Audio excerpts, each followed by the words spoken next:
各位网友，大家好，今天是2020年5月29号，星期五。那么我们今天开一个新闻茶座，我们很久没开新闻茶座了啊。那么我们有很多的新来的网友，我们今天讲讲新闻茶座的规矩啊，玩法怎么玩呢？新闻茶座其实和我们新闻专题有共同之处，就是分成两部分。前面部分呢，是我会把今天的主题呢做一些背景的铺垫啊，需要抛砖引玉啊。那然后呢，我就把我基本的看法，我会在这个铺排一下，铺排一个大概，我们一般来说大概是20分钟左右啊，会把这个前面这部分啊，这个主题的背景等等一些资料，我会给大家准备，然后讲一遍，然后就进入这个茶座。茶座呢和我们日常的有最大的区别是什么呢？互动部分的茶座是我们这个互动部分是茶座的主体啊，前面是小部分，后面是主体，互动部分是主体。但是互动这部分的主体呢，和我们平时新闻专题的主体不同。新闻专题的这个互动的部分呢，是可以说和主题有关，也可以说和主题无关的内容。但是新闻茶座不是，新闻茶座只说和主题有关的部分，也包括提问，也包括观点，也包括情况。大概我们就是这样啊，所以新闻茶座有相同之处，也有不同之处。新闻茶座的重点在互动啊，前面只是铺排。我先讲一下啊，今天我们的这个新闻茶座的题目是中美关系往哪里去啊？会热战吗？其实后面这个部分我其实不想说啊，但是我相信一定有人会谈这个问题，所以我们还是说吧啊。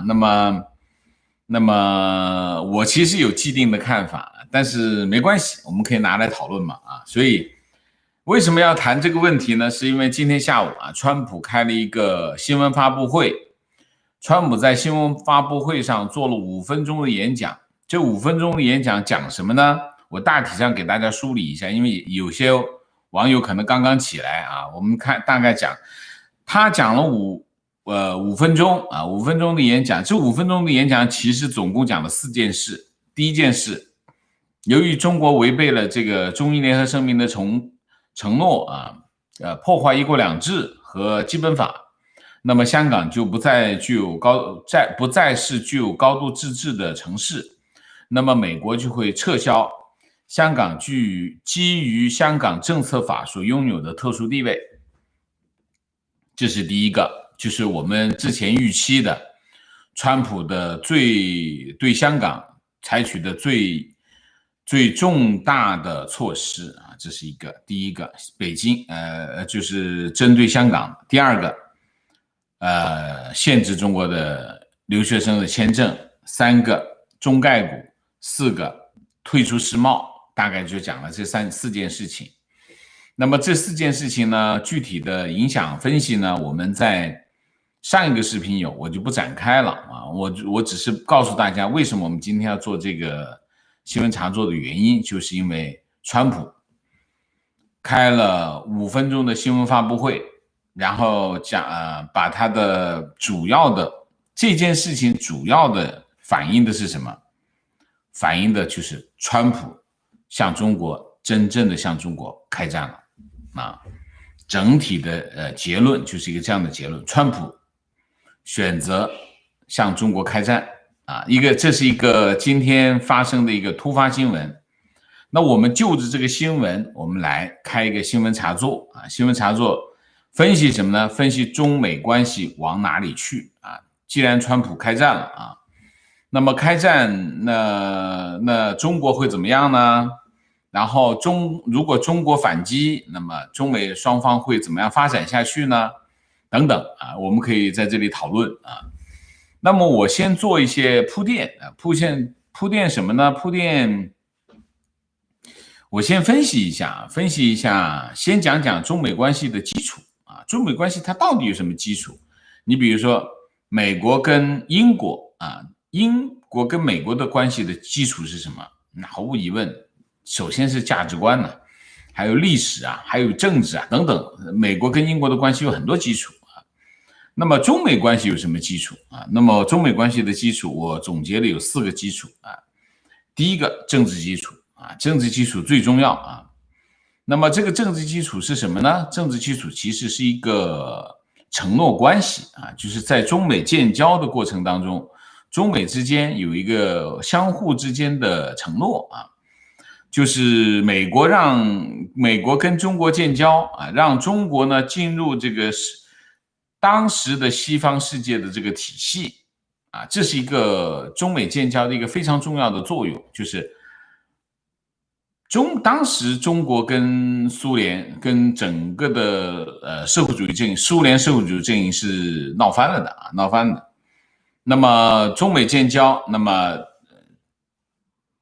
美国接受中国，让中国进入西方世界啊，但是中国得有个承诺，中国承诺什么呢？不输出革命啊，不输出革命啊，大概就是得有个这个承诺。那么这是一个方向性的东西啊，这是一个方向性的，这是一个很重要的政治承诺，不输出革命，不把中国的革命搞到其他国家去啊，不扩张，大概是一个这个方向啊，这个方向，这是一个政治基础啊。第二个，经贸利益啊，经贸利益就是美国让中国加入世贸，中国向美国承诺开放市场啊，经贸利益啊，经贸利益。第三个就是国际合作。国际合作，当时的国际合作就是中美合作对付苏联，其实就是国际合作，大概就是一个这个东西啊。当然后来还有一些什么呢？还有一些反恐啊，像小布什打海湾战争啊，中国得在联合国支持他，大概是有一些这样的国际合作啊。到后来的一些剩下的就是什么？第4个就是地缘政治。地缘政治主要讲的是什么呢？主要在亚洲地区，主要是2个核心的，第一个就是朝鲜问题，第二个就是台湾问题啊。它其实是台湾问题也好，朝鲜问题也好，其实它是一个互为因果的一个关系啊，这是一个这个啊，这是基础，中美关系的基础啊，大概是一个这个，我是粗线条的说一下啊，粗线条说一下，然后中国和美国啊中间发生了一系列的互动啊。先讲中国啊，中国在过去近10年来开始逐步的随着它经济实力的上升，它开始逐步的开始扩张啊，扩张。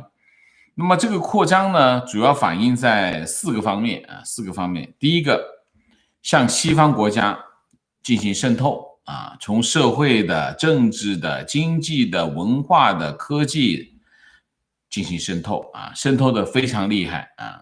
中国投入了大量资源做这件事情，这是第一个。第二个，南海啊，中国在南海的扩张非常的迅猛啊，比如说填海、岛礁填海，建设这个军用机场，然后占领一些岛礁，然后在南海的一些地区进行驱赶其他国家的渔民等等啊，那在南海地区的扩张当然最大动作是什么？最大的动作是一带一路啊，一带一路的这个倡议其实是让西方国家非常不安啊，因为一带一路里面既有政治的意图，也有经济的意图，然后中国利用它的经济上的实力，开始向这些弱小的第三世界国家开始进行全面的控制。那么这个一带一路对美国来说是非常具有刺激性的啊。第4个就是非洲啊，非洲在中国在非洲的全面扩张，大概是4个方面啊。那么这件事情，中国在往外扩张的这个过程当中，毫无疑问会和美国的既有的利益发生冲突啊。它在地缘政治也好，在军事或者是在安全领域的这个冲突非常的明显啊，因为你想一下，国际政治的版图是既定的，当你的这个势力开始扩张的时候，一定会碰到其他的势力啊。那么其实在这件事情上，在奥巴马时代已经发生了。奥巴马呢就推出一个叫亚太再平衡战略。这个亚太再平衡战略，其实这个战略呢，奥巴马虎头蛇尾啊，刚开始轰轰烈烈，当他轰轰烈烈的时候，当他发现有可能出现一些状况的时候，比如说他会碰到中国的一些抵触啊，然后他需要付出一些代价的时候，他就开始回缩。所以亚太再平衡战略呢，它有2个先决条件：第一个，它不以遏制中国为前提；第二个，避免冲突。所以它的这个战略虎头蛇尾，结果变成了什么呢？变成了掉头就跑。美国在亚太地区就变成迅速的回缩啊。美国在亚太地区的回缩呢，实际上给中国留下了一个非常大的真空地带，给中国在亚太地区的扩张势力、扩张影响提供了非常大的便利和方便啊。所以实际上，川普其实在这个问题上一直在批评奥巴马。奥巴马在这个问题上是犯了战略性的错误啊。那么等川普上台以后，川普有几个基本判断。其实川普在他上台之前已经提出过一些观点。第一个，对于美国来说，中国是一个挑战，讲的好听是挑战，讲的不好听就是威胁。那么这个挑战，我们可以在这个美国对中国的战略方针里面看得很清楚。挑战主要是三个方面：第一，经济领域；第二，价值观；第三，安全。3个领域，美国是一个非常重视安全的国家啊。这就是为什么美国在国内只打过2场战争，一场战争就是独立战争，一场战争是南北战争，再没有发生过战争啊。你在美国可以看到无数的民房有100多年的历史，为什么？因为他没打过仗啊。所以美国是一个非常重视安全的国家啊，是安全上的挑战，价值观上的挑战，那是个非常重要的挑战啊。这是第一个。第二个，美国要实现2个战略目标。第一个目标就是要提高他们自己的这种适应能力，来应对中国的挑战，这是第一个目标。第二个目标，迫使中国停止损害美国的国家利益啊，迫使它停下来，要让它停下来啊，这是2个目标啊。这是第2点啊。第3点，疫情改变了一切啊，疫情改变了什么呢？改变了2件事。第一个，改变了美国的政治氛围。美国死了10万人，疫情啊，昨天的数据啊。那么这个是一个非常重要的因素啊，这是第一个。第二个，今年要大选实际上缩窄了川普政策选择的范围啊，他能选择的范围不多啊。那么就大体上啊，就是说中美关系走到今天这一步，跟我刚才讲的这几个关键点是有非常重要关系的。这也是我在过去几个月来对中美关系的判断的主要的依据，就是我刚才讲的这些。那么也就是我们能够准确的把握川普的思路的原因啊。川普基本上我们可以把握到他的思路。那么我们就把这个基本的铺垫到这里。那我们展开讨论呢，中美关系展开讨论，我觉得有几点我们可以考虑的啊。第一点，中国的反应是什么啊？这一点我觉得要考虑一下。为什么呢？因为川普今天的这个记者会啊，提出来的这4点都是非常痛的。你想一下，那取消香港的特别关税区的独立关税区的地位，这等于是香港亚洲金融中心的地位啊，或者是国际金融中心的地位，其中有一块石头，一块基石，就是独立关税区的地位啊。如果把这个撤掉，那这个中心就摇摇晃晃的了啊。当然，它还会撤掉其他的东西，你看吧，它会慢慢撤其他的东西，其他东西那亚洲金融中心就可能塌掉的。所以这是对中国来说，那打击非常的大啊。当然，反过来，川普的这个宣布，实际上对香港的抗争，香港人民的抗争，又是一个非常大的鼓舞和支持。这就是这一招非常影响非常的大啊。然后你想一下，对留学生的政策，对中国留学生的政策打击也是很大的。还有一个是对这个叫什么？对这个中概股，也就是在资本市场要切断和中国的联系，其实是在加快这个脱钩的进程啊，等等，你可以看到，川普这一个炸弹扔出去啊，对中国来说都是每个领域都很痛，每个领域都很痛。那么中国会怎么反应啊？中国反应，我自己认为呢，中国的反应大概是2个方面啊。第一个方面，嘴巴上肯定要喊2下，但是我觉得他会选择低调。我认为中国会选择没那么高调的反应。为什么？因为通常中共在对外的一些这个交锋过程当中呢，有几点他是比较小心的。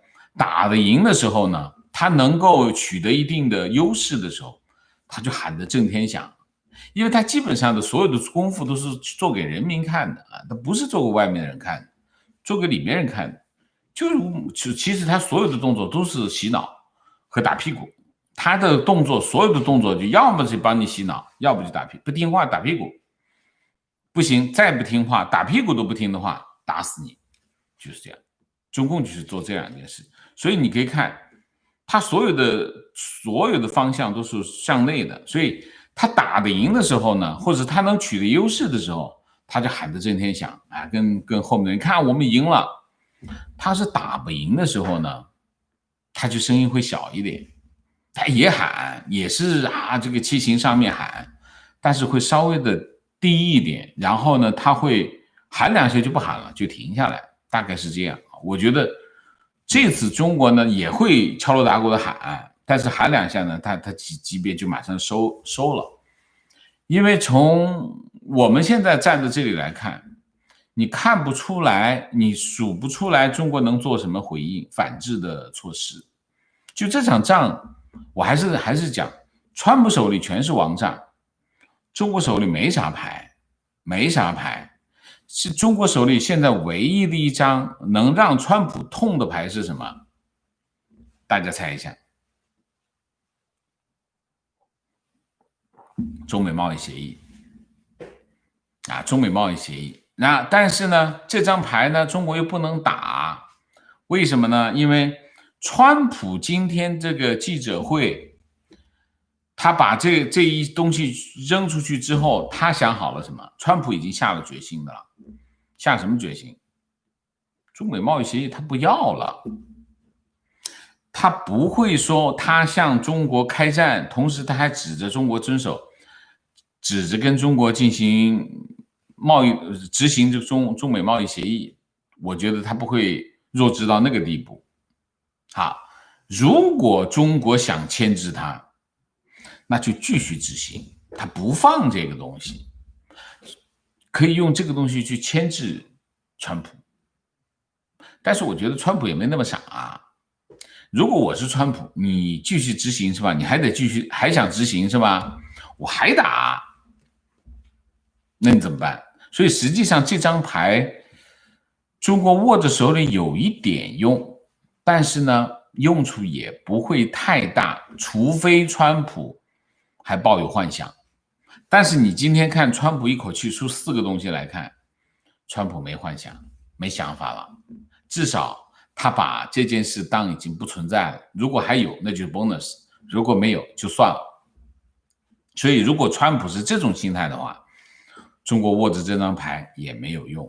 所以我看不出来中国能够做什么对应的、对等的，或者没那么对等的低级别、低个1-2级别的回应，我看不出来啊。所以在这个问题上就大概就是一个这样的形式吧，大概就是第一，中国方面的回应啊，我估计就没有太，除了人民日报、新华社喊口号以外，我不觉得他会如果他说好，你对我们这个粗暴的干涉了我们的内政，然后伤害了中国人民的感情，然后我们就决定撕毁中美贸易协议。那你如果中国要做这个动作的话，有没有可能？也有可能。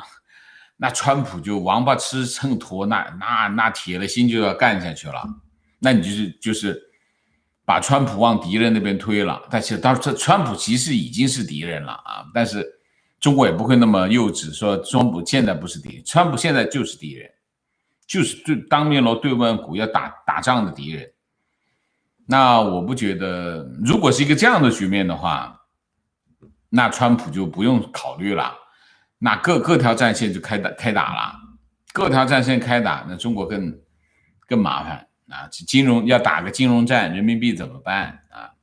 如果再搞个什么银行什么鬼出来，限制你使用美元结算，你怎么办啊？这一大堆的。如果真要川普我都说川普手里一把的王炸，你说怎么弄？所以我不觉得中国会这么贸然的把中美贸易谈判这个协议撕给你看，把这个川普给惹急了，川普那拍起来那非常痛的，所以我觉得大概的情况就是一个这样的情况。好，我们现在就进入互动啊，进入互动呢，第一，请大家点赞啊，请大家点赞。新来的网友订阅啊，请大家加入我的会员啊，支持我们做更好的节目啊，这是第一啊，点赞很重要啊，请大家一定要多点赞，点赞是我们抵抗五毛、抵抗限流的一个非常重要的手段啊，这是第一。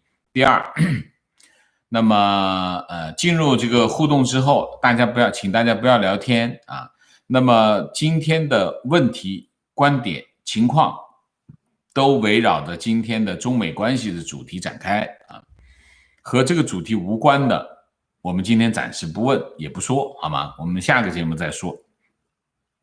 这样呢，我们的这个新闻茶座会比较集中啊，好吧？那我们就开始进入互动啊，进入互动呢，就明谢一下，大家有什么观点就可以表达出来，好吗？然后还有提醒一下，请大家表达观点的时候尽量简洁啊，尽量简洁，不要太长篇大论。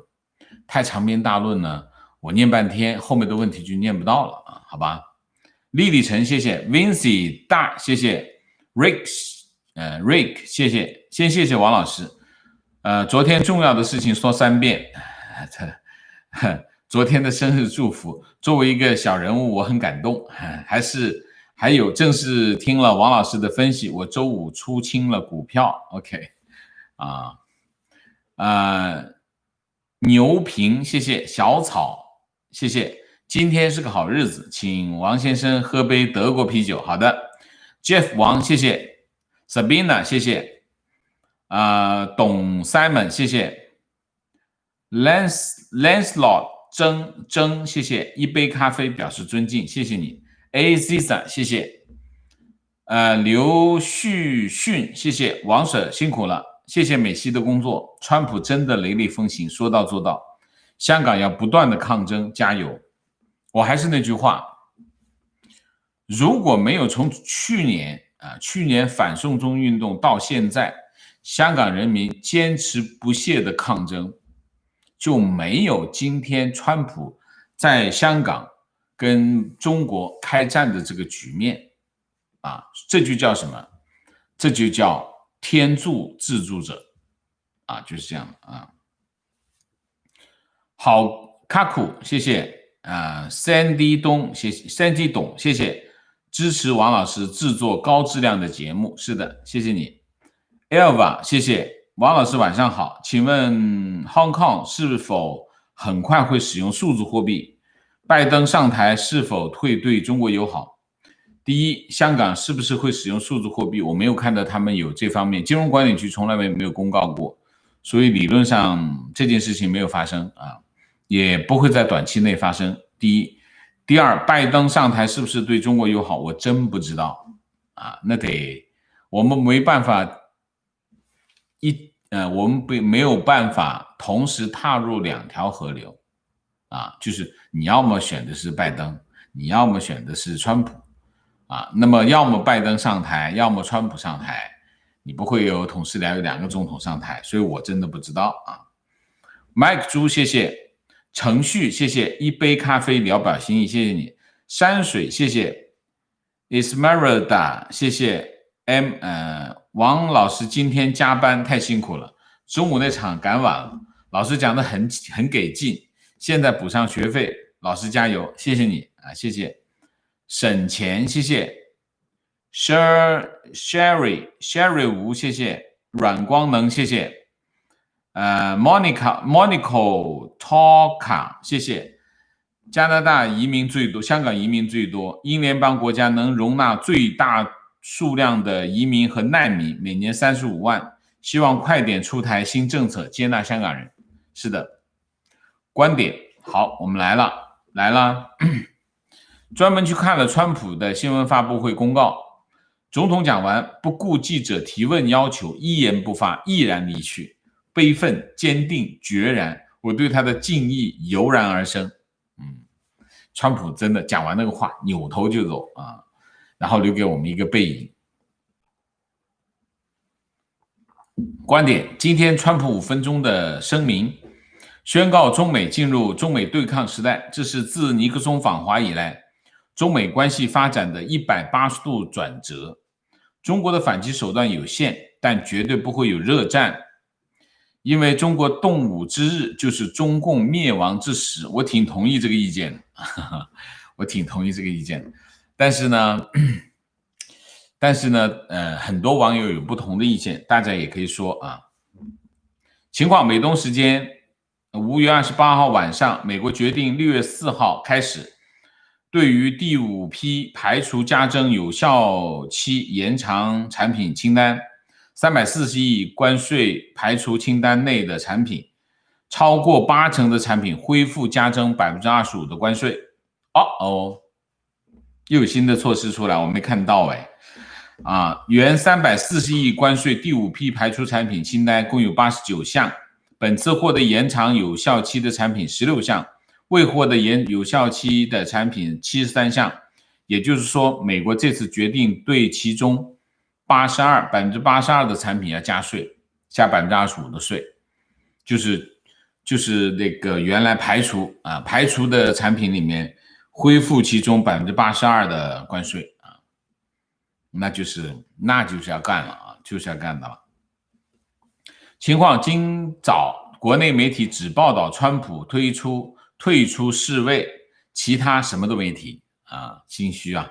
美国退出世界卫生组织，大陆有人说美国心虚，怕查到病毒来源，心虚退出了，如何反驳？你反驳它干啥？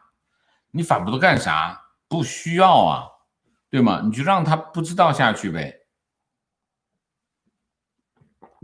提问：美国制裁刀落，香港民众抗争应该停下来吗？当然不能，继续不能停，绝对不能停。为什么？这件事没结束啊，还没结束呢。提问：美国制裁参与制定国安法的官员会到哪个级别？是指包含直接参与起草国安法的官员，还是把参与表决批准的人都算上呢？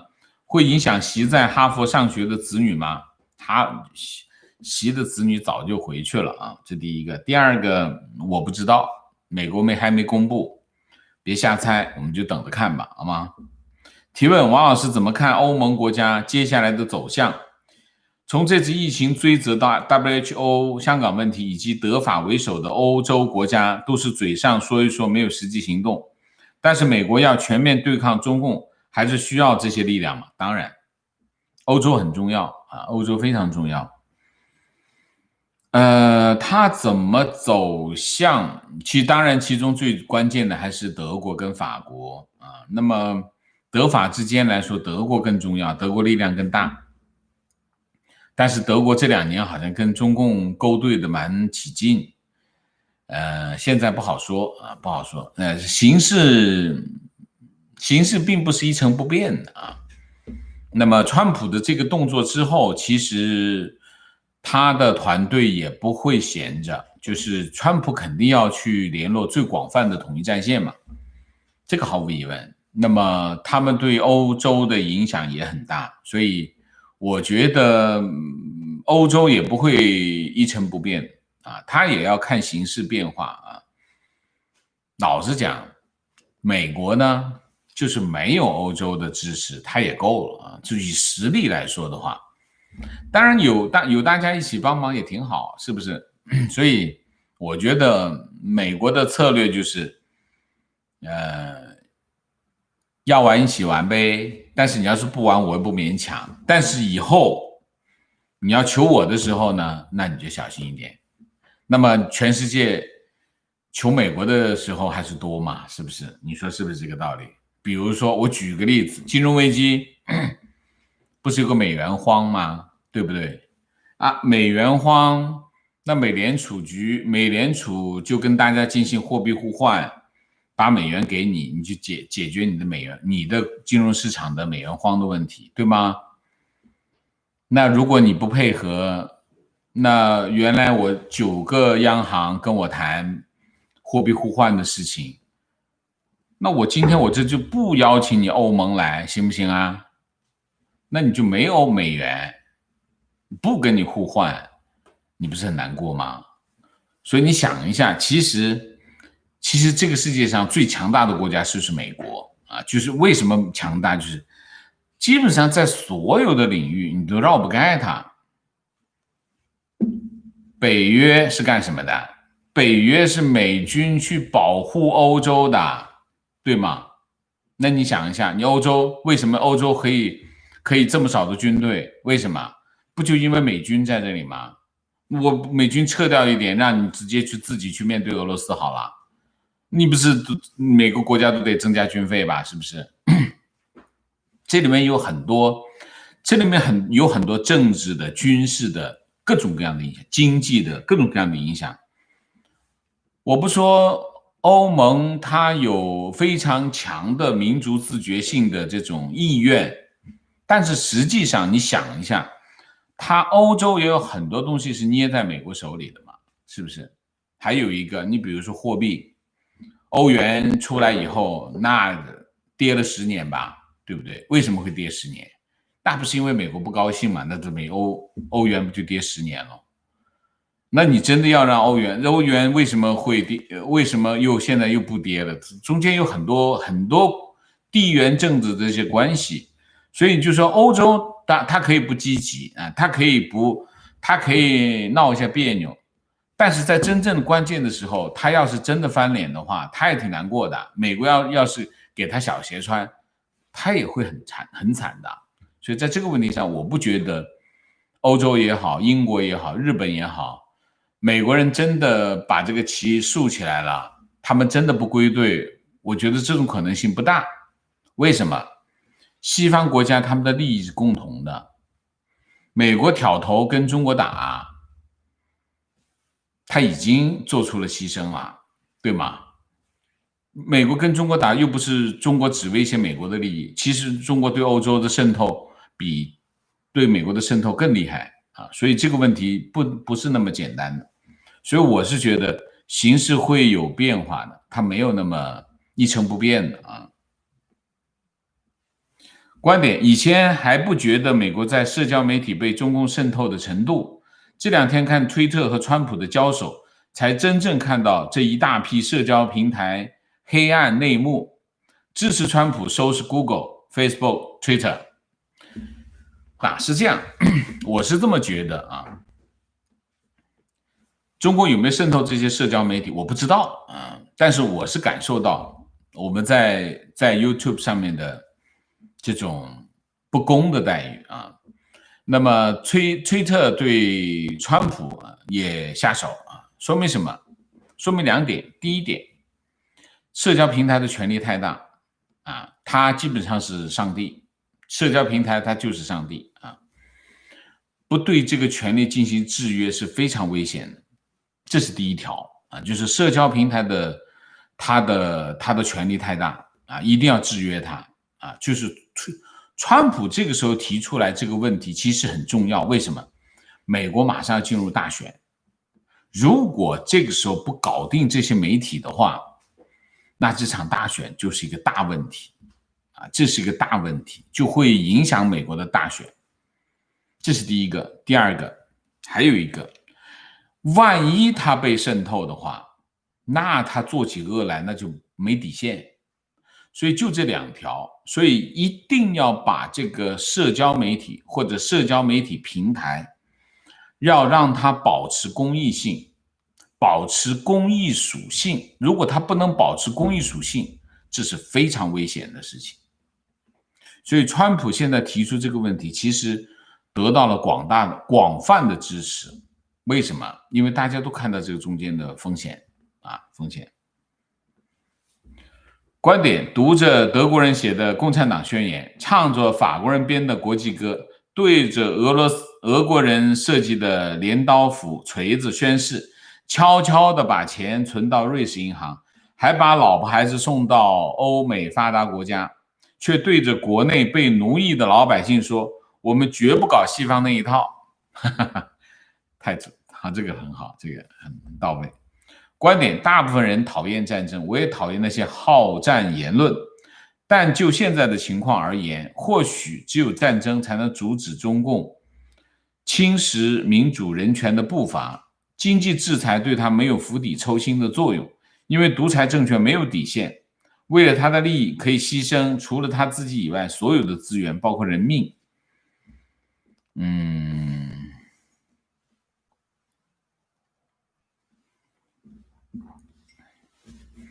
美国并没有对中国进行经济制裁啊。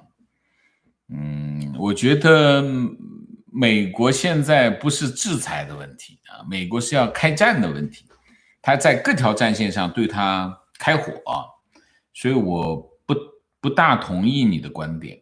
他其实美国现在的策略是先止损，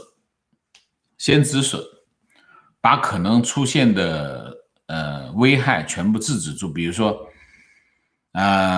科技切割教育切割把这些切割，通过这些切割呢，防止中国渗透和窃取利益，止损，先做止损动作，咔把这止损做完之后，然后同时他开始攻击比如说在香港进行攻击等等各个领域开始攻击我觉得我今天上午的节目讲大家可以看这4个措施其实是一看就是拼凑出来的，它之间这4件事情没有关联它不是一个策划好的方案，不是的，是抓过来再抓过来，赶紧抓过来的东西，说明川普很着急很着急，这是第一个。第二个，说明什么？说明川普他的这种对立的这种情绪非常强烈就是要打，要开火。所以呢，我是觉得，怎么说呢？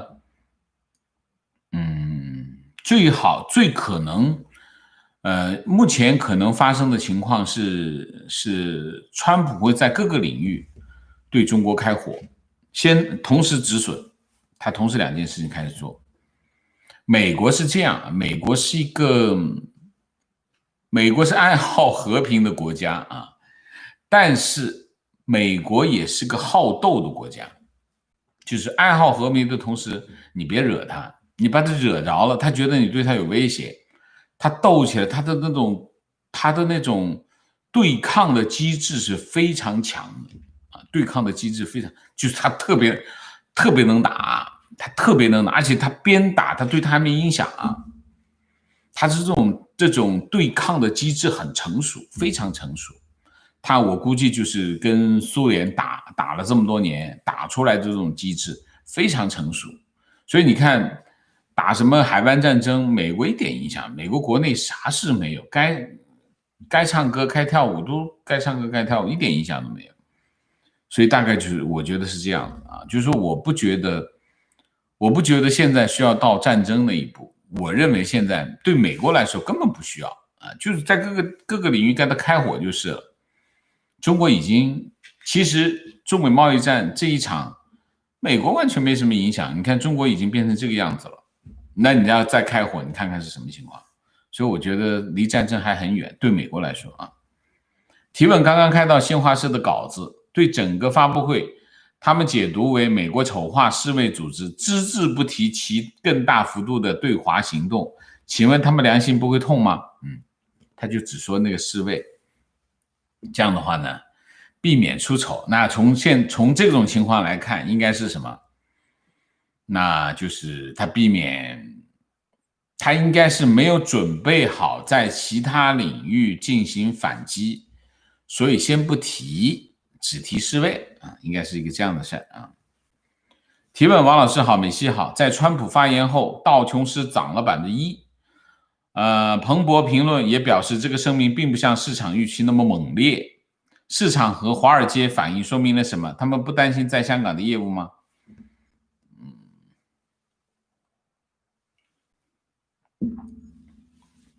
我不知道他们为什么觉得不够猛烈。市场原来预期更猛烈吗？更猛烈怎么扔原子弹吗？不可能吧？我不知道这个华尔街怎么解读的啊。反正呢，华尔街是中共唯一的朋友，在美国啊，所以他们怎么解读都不奇怪。你在推特上看啊，基本上大外宣的人都在淡化这次川普的记者会啊，雷声大雨点小啊，这没有想象那么厉害啊，基本上是这么说的啊，这么说的。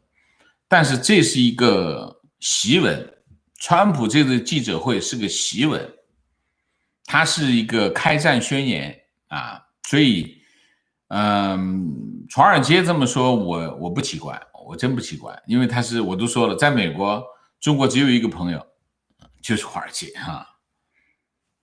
提问：今天的宣战会使华尔街减少往中国的投资吗？不知道，要问华尔街了。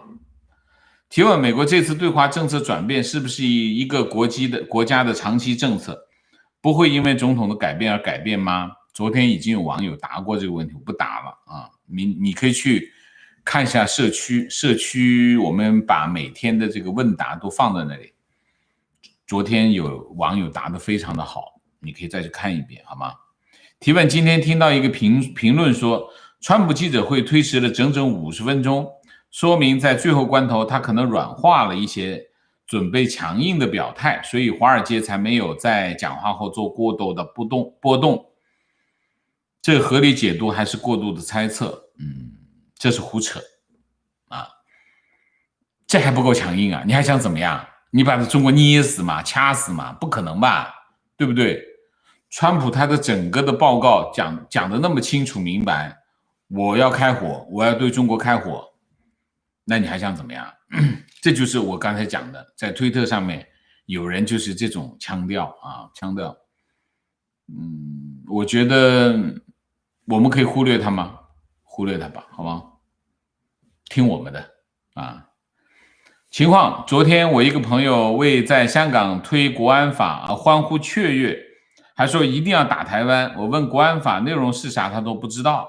我问收台湾对你有啥好处，他说没有，但民族一定要统一。我说打仗要钱，没钱没收你财产行不？他不答。这种人，我们以后不要再花时间讨论这种脑残级别，就是被洗脑已经洗到脑残级别的这个情况呢，我建议大家就不要发上来。为什么？因为太多了嘛，是吗？我们已经碰到这种情况太多了，好吗？我们说点更有价值的问题，好不好？观点：2000年中期，经常有美国去世界各地出差，当时尤其在欧洲已经有些对中国崛起的担心，但包括我在内的很多人都持一个观点：中国没有外侵的历史，或者说 DNA。回头想想非常幼稚，任何独裁者的本性都是强大到一定程度，对外扩张是必然的。韬光养晦其实是撒谎、伪装，等待时机。独裁者不一定扩张啊，独裁者不一定扩张，但是共产主义一定扩张。你听一下国际歌，你把国际歌唱一遍，你就知道，所有的共产主义者一定是扩张性的，这是他的历史使命。他要不搞共产主义干什么？他要解放全人类啊，对吗？解放全人类，你不扩张怎么解放全人类？所以这个是没有问题的啊，你没有疑问的。但是是不是所有的独裁者都扩张？不一定，不一定所有的独裁者都扩张，但是共产主义一定是扩张的啊。情况热战，好朋友几年前在中国东海服役，隶属东海舰队宁波号啊，宁波号，是一位雷达兵。他说，当年钓鱼岛危机开始演习，每人印了名片，头上飞的 F-35在雷达上和一片云一样飘过去了，根本标不到。指导员还在舰上观看打靶，第一发炮打出去哑炮，第二炮打出去哑炮，第三炮打出去歪了，当时舰长脸都绿了。当时他说他们舰必须跟着小日本舰一起巡岛，早上他们还在刷牙，小日本已经开始喊操，很有纪律，很整齐。老实讲呢，我还是那句话，对于中共的军力，我们知道的60%是假象啊。为什么？原因是我们对中国的认识60%都是假象。中共诚心在做两个动作，第一个吹牛，第二个欺骗。他无缘无故都要做这两件事情，他永远都在习惯性的都在做这两件事情，而且他非常有系统的在做这两件事情，他整个的都在做这两件事情。所以全世界对中国的看法有60%是错的，这是第一条。第二条，中国的军力，我认为至少要他们表现出来的至少要打4折，就是去掉60%，大概就可能就差不多是那个样子。所以以这个为前提，你去观察中国的这个实际的军力，我觉得他们别说挑战美国好吗？你碰到日本你都打不赢好吗？日本灭你都是随手的事情好吗？所以不要张嘴闭嘴灭这个灭那个。所以在这个问题上，我是觉得，中国的军力的问题，其实一点都不难，就像我们今天上午讲的，就是虽然国家统计局所有的数据都是假的，但是我们还是能知道中国发生什么事情。比如说这个 SWIFT 公布的4月份的数据，人民币结算，人民币支付4月份比3月份跌了25%，什么意思？经济活动减少了1/4，那什么概念？那你说经济会恢复吗？不会嘛。所以其实是可以看出来的。就像这位网友提供的情况，军舰，我上过军舰，我上过中国的军舰，我知道什么情况。我去军舰很好笑，好笑到什么地步？那个叫什么？这个叫大副吧，应该是大副吧。大副跑的跟我讲说：“哎呀，这个中国的这个军舰不要提了，他们连士兵不能站一边都不知道，起哄啊就跑那边去啊，一起全跑那边去。中国的军舰就是分分钟这个军舰给弄沉了都不一定，就是一个这样的情况。我跟你讲，中国的这种事情多了去了，所以我一点都不觉得。”在这个问题上，他们自己不知道，他们自己也知道，很清楚的。但是牛还是要吹，骗人还得骗，就是这样。观点：香港最后还是一国一制了。川普今天对香港的取消自由贸易港的待遇的措施再重拳，香港也回不到过去了。因此，制裁也仅仅是无奈的举措，改变不了香港什么，没什么值得可高兴，只有痛心。如果他改变不了香港什么的话，他为什么要推出这个措施？对吧？而且这是第一，第二，没有人为此高兴，没有人为此高兴。这是一个非常重要的时刻。什么叫重要的时刻？就是美国在香港和中共开战，这是让人高兴的事情。就是美国出手介入这件事情，当然是让人高兴的事情。香港的市民能打得赢吗？中国派特战部队去香港，什么叫特战部队？你知道什么叫特战部队吗？所以香港人民必须有外部的势力，中共用的外部势力介入，他才有可能抵抗来自北京的侵犯。如果美国不介入的话，香港人怎么打得过？打不过的嘛，是不是？香港的抗争一直在做什么动作？其实就是等美国介入嘛。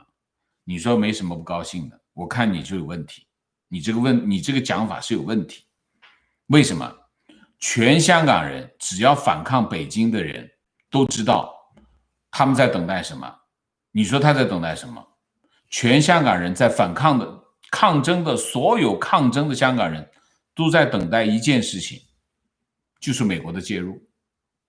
现在终于美国到了，你说你不高兴，你有什么不高兴的？你说说看，讲讲你的理由看。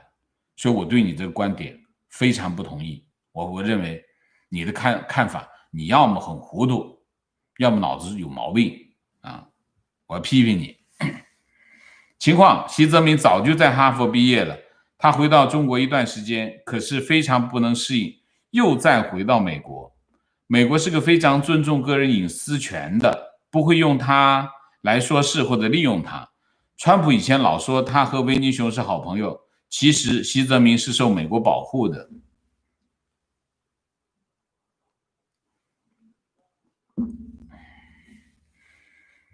习泽明还在美国？习明泽还在美国吗？我不大信，在这种时刻，习明泽肯定回去了啊，肯定要回去的，而且我觉得习明泽应该疫情之后他就回去了，他没有在美国待，我认为是这样啊。虽然我不知道情况，我猜。观点：任何民主政治的国家和地区都不可能出现临政这种厚着脸皮赖在位置上的政客。观点：川普明显不敢出重手，看来美国不会拿 SWIFT 制裁，那中共根本不怕，这还不重手啊？我不知道你们这脑子进什么了，这还不敢出重手啊？这都已经取消的他的。就把这个金融中心的基础都拿走了，还不是重手？我不知道你脑子是什么，脑子里在想什么。我告诉大家，川普今天出的是最重的拳，这是整个香港金融中心的根基，就是美国的香港政策法确定的特殊地位。如果没有这个，香港没有金融中心的地位，香港回归之后就变成中国一个普通的城市。香港回归之后，它还能扮演一个全球金融中心的位置，是基于香港政策法确定的地位。这个地位是谁给的？美国给的。如果美国不认了，你看香港会变成什么样？这还不是重拳？那你说什么是重拳？SWIFT 真的是重拳 ，SWIFT 只是解决某一个金融机构的问题，这是解决香港金融中心地位的问题。你说哪个是重拳？提问：德国的大众在这节骨点上又投资了大陆，我想问的是，美国目前队友不多，德国、法国拖后腿的情况下，大陆会不会转向欧洲寻求突破？哎，我们今天这个问题有点问题哈，这个五毛还挺多啊。比如成立一个欧盟结算体系的经济圈子，如果中欧这么做了，给中国会续上命吗？你想多了。美国的这个美元的地位不可挑战，目前我看不到啊。只不过大众，我刚才都说了，欧盟有没有条件不听美国的？我认为在这种关键时候，欧洲不听美国的会很惨。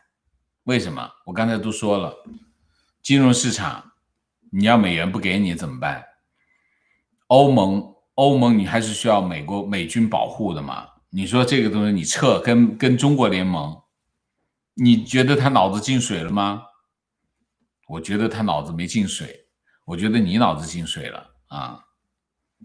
王老师，谢谢你。川普做了一次正确的决定，虽然出手很重，香港人也会受伤，但是为了普世价值观，美国总统出手是正确的选择。我支持川普，我的一票一定会投给他。这个问题是这样啊，这个问题有两个问题。第一个问题，大家想一下，如果川普不做这个动作，国安法通过了，香港继续保有国际金融中心的地位，然后香港就变成一国一制了，会怎么样？大家觉得这个好一点，还是现在香港变成一国一制了，金融中心地位没有了，哪个更好？大家觉得哪个更好？还有一个，如果香港金融中心没有了，变成一国一制意味着什么？意味着中国损失更大，对不对？如果它损失更大的话，它意味着，而且如果美国在香港跟中国开战，意味着什么？香港的地位是不确定的，香港的方向往哪边走，不确定的。如果美国不出手，香港的前途非常清楚，就是一国一制。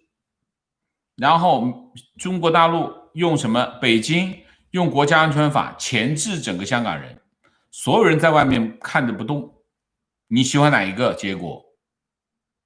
那些人说啊，美国川普出手会伤害香港人的言论，我问你，你喜欢哪一个？如果川普不出手的话，你觉得更好吗？所以呢，我请那些再说这样的话的人闭嘴，这脑子进水了，这就是啊！而且今天五毛真多啊，还用这么好的方法来。情况，感谢王先生。昨天中央文明办的新规节目，我找到了答案。我父母因不幸成为了底层，从小就见过父母被城管砸抢货物，经常听他们的不幸。从小我就很卑微懦弱，但也抱着很多疑问生活着。一直看王先生的节目，我真的找到了很多见解和答案。我开始能做正确的自己了。前阵子生日，剩下一半的蛋糕我给了路边的流浪汉，他哭了。公司发的零食蛋糕我也送给流浪汉。我睡着我放在旁边，我走了。我会帮助路上有困难的人，我也会做最好的自己。非常好。观点，中美建交以来，这是最重要的历史节点，但制裁落到个人，锁定官员个人在美财产，这是中美关系史上没有的。大陆官员财产一直无法示众，这是中国的七寸，对百姓民众影响也小。美国这次会好好用这个武器，他要打起来了。这个仗关键是最重要的是什么？就这个仗得打起来，打起来他就知道哪些对方痛，我就打哪里。你这个仗要是不打起来，这还抱着这个那个，那有什么好说的？所以今天这个是绝对是历史性的。今天的这个川普的这个记者新闻发布会绝对是历史性的。别说川普出手不重，说川普出手不重的全是五毛，全是五毛。川普如果出手不重，新华社能不说吗？你想一下，新华社只说世卫的这件事情，前面3件事情他只字不提，为什么？打得他满地找牙，他根本回不了嘴嘛，对不对？你想是不是这个道理？气死我了！观点：刚刚随手交完 PPT， 转手翻看孩子的童书，同事是日本人写的，真是感觉现在墙内普遍文字低能，每次看着公司内部和党的那些文字，真的是恶心，只能晚上再看自己喜欢的好东西。每当这个时候，才觉得是个人类。墙内的屁民看不到未来，我就静下心来观察这样一个社会。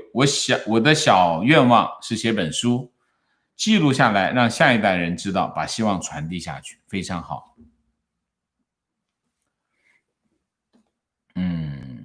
观点：川普这次就是要让你等50分钟，噼里啪啦讲5分钟，然后掉头就走，留下一个背影。第一次觉得他这么帅。等5分钟没什么，不要拿这个说事儿啊！50分钟根本不是事情，记者会经常会这样，拿这个说事的肯定就是没有话说嘛，还是别有用心。提问：与 WHO 脱钩后另起炉灶，欧盟会跟进吗？谢谢王老师，你说呢？你说呢？我真的不觉得欧盟有太大的独立性。为什么？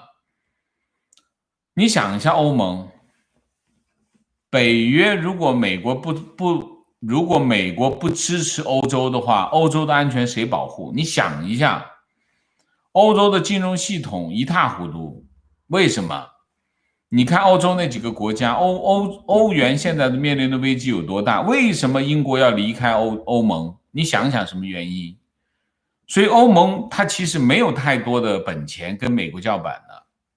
美国为什么川普为什么不大理欧洲欧盟的原因就在这里。其实欧盟没有太大的本钱给美国，而且退一万步来说，美国就算没有欧盟这个盟友，他收拾中国也是满地找牙的事情。所以欧盟要去跟中共勾兑，他会死得很惨。他不想要美元了吗？疯了吧，脑子进水了，真的是。观点： CCP 最不怕就是牺牲老百姓，推人民去做炮灰，而他们最厉害的是让人民心甘情愿的义无反顾的去做炮灰。那时候朝鲜战争、越战完全没胜算，说打就打，国内百姓还自豪得很。现在经过这几十年的洗脑，炮灰也应该更加争先恐后吧，悲哀。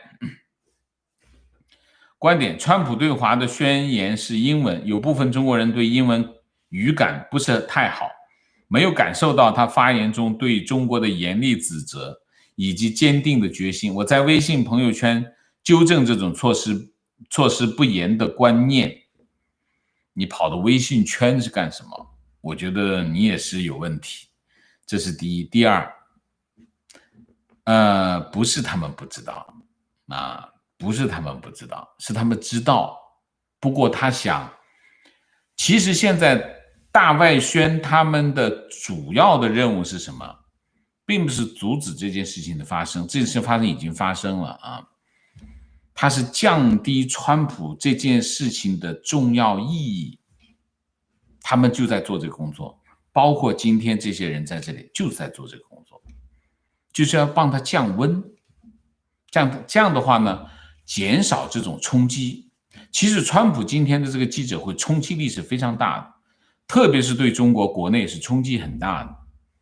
那么这些人一直在降温。你看今天来我们这里的五毛，他们的目的是什么？他讲这一些话，什么欧盟啊不跟啊，这个又不跟啊，川普没有出狠招啊，川普的这个力度不够啊，都在讲这样的话。你看刚才一系列讲这个话的人，他的目的是什么？目的只有一个，而且不是一个人讲，几个人一起讲。这样的话给大家一个什么印象呢？川普这次做的这个动作不是很厉害，影响没那么大。但是我跟大家讲，大家记住，今天川普的这个记者会绝对具有历史意义，这是第一。第二，川普出的这个4拳，这4拳一定是把中国打得满地找牙，这是第二个。第三个，这4拳打完之后，我相信后面还有4拳、5拳、6拳一直跟着来。所以大家记住，我们在面对历史，这个历史大家要看一下啊。这个历史有2件事情，第一件事情发生在香港，川普这件事情，川普介入香港这件事情，在香港选择在香港跟中国开战，对香港人民来说是一个非常重要的事情。为什么？香港人民的所有的抗争，从去年到现在，所有的街头流血，都是为了达到一个效果，就是让美国介入。因为香港人只有让美国介入香港的事务，香港人才有胜算。如果美国不介入，香港人是没有希望的，他没有办法抵抗这个强权。你想想，解放军特战部队都到了香港，怎么打？打不过的，那是平民百姓，打不赢的。又有警察，又有军队，你怎么打？打不了的。所以只有美国参与这件事情，香港人的前途才可能脱离中共的规划，否则的话，香港人的前途就在中共的规划之下，就是继续保有亚洲金融中心的地位，同时用国家安全法把香港人捏死。你要这样的结果吗？你不能要这样的结果。所以我要必须把这件事情讲清楚。我们今天5毛非常的多，他们意图非常清楚，他们就是要把这件事情降温降调，达到这样的效果。但是我不会让他们得逞的，我一定要把这件事讲清楚讲透。 OK， 好吧，那我们今天的主题就基本上到这里。我们今天的这个叫什么我们今天的这个茶座还有好多耶，我继续讲吗？我讲完吧。提问：马老师晚上好，澳门会不会跟着受打击，还是最后作为样板获得中共更大的支持宣传？澳门现在没看到有什么影响。观点：上周华盛顿邮报报道，华府智库评价中美可能出现战争，后续新闻又展示美航空母舰新式激光武器，据说主要是针对打卫星。我老实讲，我不觉得中美之间可能发生战争。当然，如果中美之间发生战争，其实对大部分人来说是好事啊，因为它会加速嘛，就是不是总加速师嘛，那么就总加速嘛啊。但是我觉得可能性非常小啊，因为差距不是一点半点差距，你基本上可以看到这个差距是什么概念，就是义和团和当年的这个八国联军之间的差距，大概是一个这样的差距，你想想是什么情况？所以我觉得可能性非常小。观点： YouTube 一定被红色病毒渗透。最近看台湾东森的关键时刻，在 YouTube 上面的视频，凡是关于香港524游行的画面全部被替换成无关的画面，只能听到声音，这个真的是厉害国的技术啊！提问：表弟在美读研，数据分析专业，今天出的有关留学生签证的限制会不会影响他？他国内专业本科的是重点理工大学，但是他没做过军工项目，他下周还打算回国过暑假，是不是应该把票退了待这儿？他是不是那7家学校嘛？我们昨天节目里面有讲过，他是不是那7家学校？如果是那7家学校，直接回去吧，没用的了。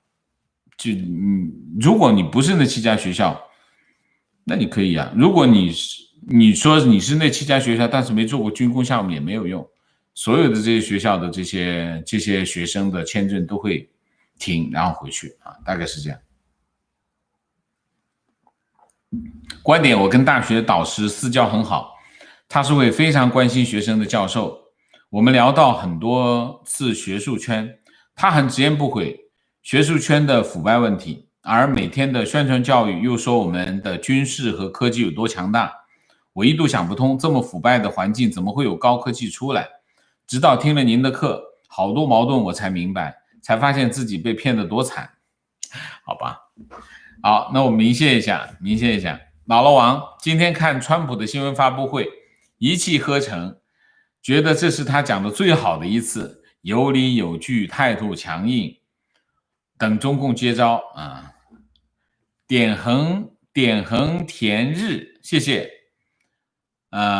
坚俊丁，谢谢 QZ， 谢谢，感谢王 Sir 的敬业精神，下午还加了一次节目，支持你，谢谢 Emily， 谢谢，我认为王老师分析的太好了，呼噜呼噜，谢谢 Helen YouTube，谢谢川普最棒的宣言，为美国勇敢的总统点赞，平秋，谢谢支持王先生，没想到王先生又加了一期，好吧。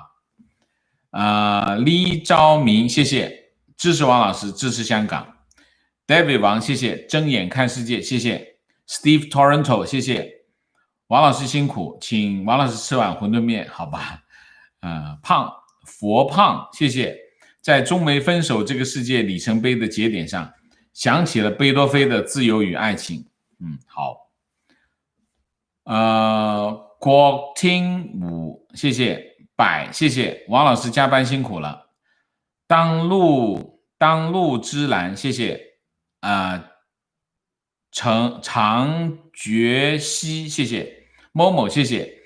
敬重王老师的敬业，谢谢。王宙，谢谢。今天下午看白宫直播，感叹梅老师的讲解，后来出来了，回来后看到王老师有直播，没赶上，后来看了黑给力，好吧。Jennifer 丁，谢谢。张硕义，谢谢。Emma 赵，谢谢。谢谢美西工作辛苦，我们一定争取11万。赵晨，谢谢支持王老师，希望香港早日脱离中共魔爪。张涛，谢谢。美国团队应该已经做好了对中国反制后的后续手段，如果中方撕毁贸易协定，美国会重开关税战，一定是这样。米卡卡，谢谢支持王老师，支持香港。洪兴义，谢谢。从冬日凛冽听到夏日炎炎，我汗都出来了。请王老师吃一个夏日香草冰激凌，感谢王老师日夜的陪伴，陪我们一起经历这些见证历史的时刻。其实真的非常有意义啊！我非常高兴和大家一起来见证这个历史的时刻，而且去看到这个历史在这里拐了个弯，这很有意思的。就像我当年看到香港回归香港回归的那天晚上，我们通宵在香港的会展中心早晨起来天亮了我们就离开，这就是历史在那里拐了个弯。历史在这拐，历史在现在也拐了一个弯，我们一起见证这个弯啊！老王，推特在几个月前就宣布不接受任何有关总统选举的广告，这样他们的广告收入会有所损失，但值得钦佩。是的 ，Tony Mark， 谢谢。郭听武，谢谢支持王先生刘润鹏，谢谢高生卢，谢谢。Crane， 谢谢王老师一天3场辛苦了，我们一起见证历史，香港加油，为自由不懈努力的人们加油，谢谢。